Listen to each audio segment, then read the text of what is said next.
ఏం లేకుండా చేశారు, రిజర్వేషన్ల మీద మాట్లాడలేదు. జగన్మోహన్ రెడ్డి గారు పూర్తిగా అన్యాయం చేసిన కాపులు. మరి అలాంటి కాపుల మీద ఏనాడు ముద్రగడ్డ పద్మనాభం 5 సంవత్సరాలు మాట్లాడినటువంటి వ్యక్తి ఈనాడు మళ్ళీ కాపులందరూ నా వెనకాల ఉన్నారని చెప్పి అడుకో అతను భ్రమ. ఈ రోజు ఎటువంటి పరిస్థితుల్లో ఏ కాపు కూడా అతను వెనకాల లేడు. రెండోది, ముద్రగడ్డ పద్మనాభం డిపాజిట్లు కూడా రాకుండా ఓడిపోతున్నాడు. వర్మ గారు మళ్ళీ కూడా మనం డిబేట్ పెట్టుకుందాం, ఇదే మాట్లాడుకుందాం. రెండో విషయం, జగన్మోహన్ రెడ్డి గారు అంటారా, జగన్మోహన్ రెడ్డి గారు సబ్జెక్ట్ వెరీ క్లియర్. ఆయన వైనాట్ 175 అన్నాడు. ఆయన వికెట్లు ఇప్పుడు ఆయన వికెట్లే మొత్తం పోతా ఉన్నాయి. తాడేపల్లి తగలబడతా ఉంది. ప్రతి ఎమ్మెల్యేలు మేము పోటీ చేస్తామని ఎదురు తిరుగుతా ఉన్నారు.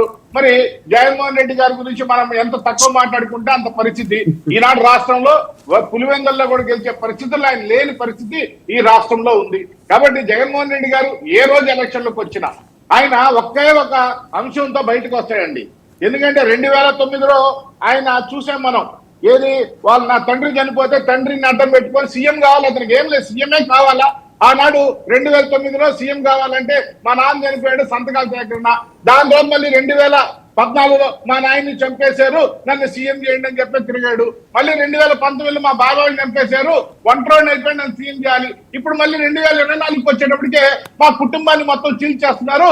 అందరూ గుర్తుపెట్టుకోండి, మీరే నా కుటుంబ సభ్యులు, నాకు ఓటేయండి, రాష్ట్రాన్ని గెలిపించండి, మళ్ళీ ముఖ్యమంత్రిగా కూర్చుంటా. కాబట్టి ఆయన పరిస్థితి రాష్ట్ర ప్రజలు మొత్తం చూశారు. 5 ఏళ్ల క్రితం ఆయన ఇచ్చిన నినాదం అందరికీ గుర్తుంది. ఏది, జగన్మోహన్ రెడ్డి గారు 5 ఏళ్ల క్రితం చాలా స్పష్టంగా చెప్పారు, అన్న వస్తున్నాడు, మంచి రోజులు వస్తున్నాయి, అందరికీ చెప్పండి అని. ఈ రోజు ప్రజలు అనుకుంటున్నారు అన్న వెళ్తున్నాడు, మంచి రోజులు వస్తే రాష్ట్రానికి దరిద్రం పోద్ది అని చెప్పేసి. కాబట్టి ఆయన గురించి మనం మాట్లాడుకోవడం వేస్ట్. రాష్ట్ర ప్రజలు మొత్తం తెలుసు. వంగవీటి రాధా గారి పరిస్థితి ఏంటి? ఆయన కూడా వైసీపీ. వర్మ గారు ఇక్కడ ఏంటంటే టీవీ వాళ్ళకి అత్యుత్సాహం ఎక్కువ. రాధగారు ఎక్కడైనా చెప్పారా? రాధగారు ఈ రోజు కూడా తెలుగుదేశం పార్టీలో ఉన్నారు. రాధగారు ఏమన్నా లేదు నేను వేరే పార్టీకి పోతాను మీకేమన్నా చెప్పాడా? ఎవరెవరో వచ్చి రాధగారితో ఫోటోలు దిగితే వాళ్ళందరికీ అంటగడితే భయం ఏం చెప్పాలండి? రాధగారు స్పష్టంగా అందులో కూడా కాదండి, ఇప్పుడు టీడీపీలో కూడా యాక్టివ్ గా ఉండట్లేదని కదా అనుమానాలు వస్తాయిగా ఎన్నికల ముందు. అంటే ఒక్క నిమిషం అండి, ఇప్పుడు ఆయన ఏమన్నా చెప్పారా పార్టీ వదిలేసి వెళ్ళిపోతానని? లేదు, తెలుగుదేశం పార్టీ అన్నా మాకు రాధ దూరం అయ్యాడు మేమెవరైనా చెప్పామా? రెండోది, రాధా గారు చాలా గౌరవంగా పార్టీ చూసుకుంటా ఉంది, దానిలో ఎటువంటి డౌట్ లేదు. రేపు రాధా గారు ఇలానే ఉంటారు. రేపు తెలుగుదేశం పార్టీ జనసేన ఏదైతే ఐక్యతతో పోతా ఉందో దాని తరఫున రాధా గారు పోటీ చేస్తారు, గెలిచి తీరుతాం, దానిలో ఎటువంటి ఆలోచన కూడా పర్లేదు. రెండోది, ఎప్పుడు కూడా వర్మ గారు టీవీల వాళ్ళు కానీ లేకపోతే విలేకరులు కానీ నిజంగా బాధాకరం, పవన్ కళ్యాణ్ గారి మీద ఒక ముద్రే వేస్తున్నారు. ఏదైతే కాపు నాయకుడిగా ముద్రించాలని చెప్పేసి చిత్రీకరిస్తున్నారు, చాలా బాధాకరం.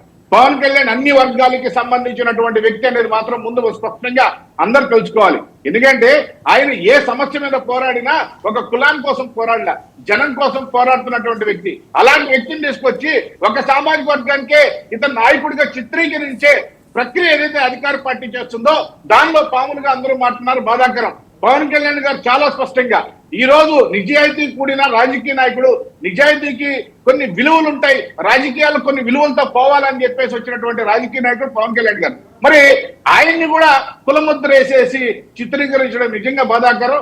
పవన్ కళ్యాణ్ అందరి వాడు, ఎటువంటి పరిస్థితుల్లో ఆయన సామాజిక వర్గం కూడా ఆయన వెంటే ఉంటది, కానీ ముద్రగడ పద్మనాభం వెనకాల ఉండదని చెప్పేసి మాత్రం మీరు తెలియజేసుకోవాలి. Okay, right. మనతో పాటుగా నారాయణమూర్తి గారు కూడా జాయిన్ అయ్యారు, వైఎస్ఆర్సీపీ నవరత్నాల వైస్ చైర్మన్. నారాయణమూర్తి గారు నమస్తే. నమస్కారం అండి. ఏంటి అంత నీరసంగా ఉన్నారు? నమస్కారం.